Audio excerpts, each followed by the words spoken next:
Hi tears, இன்றைக்கி நம்ம வீட்டில் மீன் குழம்பு எப்படி இருக்கலாம் பார்க்கலாம் வாங்க. இப்போ பார்த்தீங்கன்னா மீன் குழம்பு செய்யறதுக்காக என்னென்ன பொருள் எடுத்து வச்சுருக்கோன்னு பார்க்கலாம் வாங்க. ஆனியன் எடுத்து வச்சுருக்கேன், கட் பண்ணி வச்சுருக்கேன். சில்லி, பூண்டு எடுத்து வச்சுருக்கேன். கரைசல் புளி ஊற போட்டிருக்கேன் பாருங்கள்.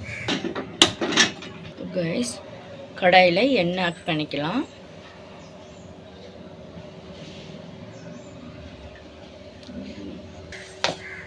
கடாய் காஞ்சதுக்கப்புறம் கடுகு ஆட் பண்ணிக்கலாம்.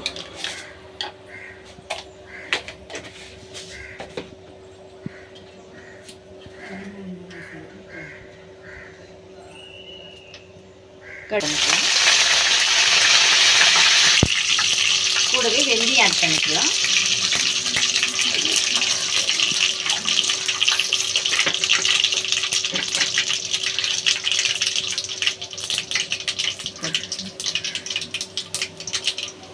அடுத்தது சில்லி, பூண்டு,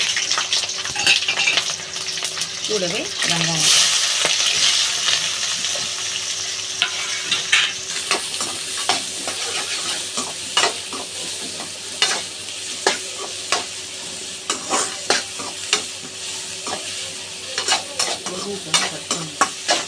அப்படியே பாருங்க, நம்ம காலையிலே பாருங்க மல்லி எப்படி பூத்துருக்கு பாருங்க. காலையிலே அப்படியே ரோஜா மொட்டு விட்டுருக்கு பாருங்க. ஸோ இங்கே பாருங்கள், கல்யாணி பூச்செடியும் பாருங்கள் நல்லா பூத்துருக்கு. செம்பருத்தி பாருங்கள் மொட்டு விட்டுருக்கு. எல்லாமே பூக்க செய்துட்டு இப்போதைக்கு.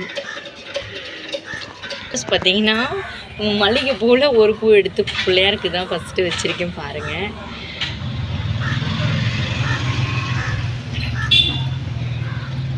தக்காளி ஆட் பண்ணிக்கலாம். வெங்காயம் பொரிஞ்சிடுச்சு. இப்போ தக்காளி ஆட் பண்ணிக்கலாம்.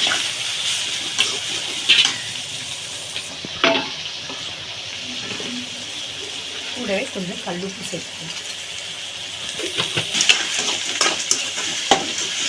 தக்காளி நல்லா வதங்கிட்டோம்.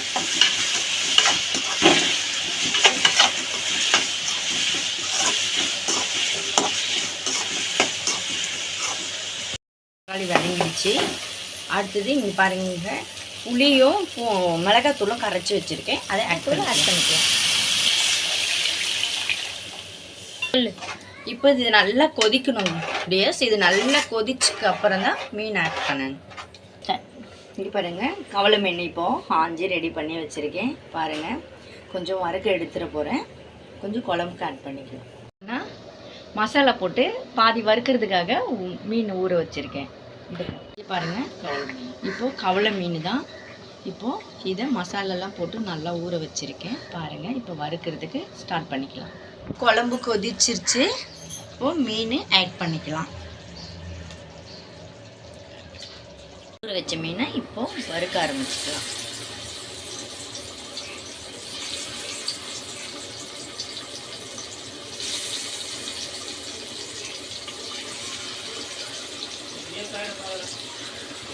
கொதி வந்தோடனே இறக்கியாச்சு. மீன் குழம்பு ரெடி. பாருங்கள், சுட சுட சாதம், மீன் குழம்பு, மீன் வறுவல். உங்கள் வீட்டில் என்ன டிஷ்ஷுன்ட்டு எனக்கு கமெண்ட் பண்ணுங்கள். உங்களுக்கும் மீன் குழம்பு பிடிக்கும்னா கமெண்ட் பண்ணுங்கள், லைக் பண்ணுங்கள். நெக்ஸ்ட் வீடியோவில் பார்க்கலாம். பாய்.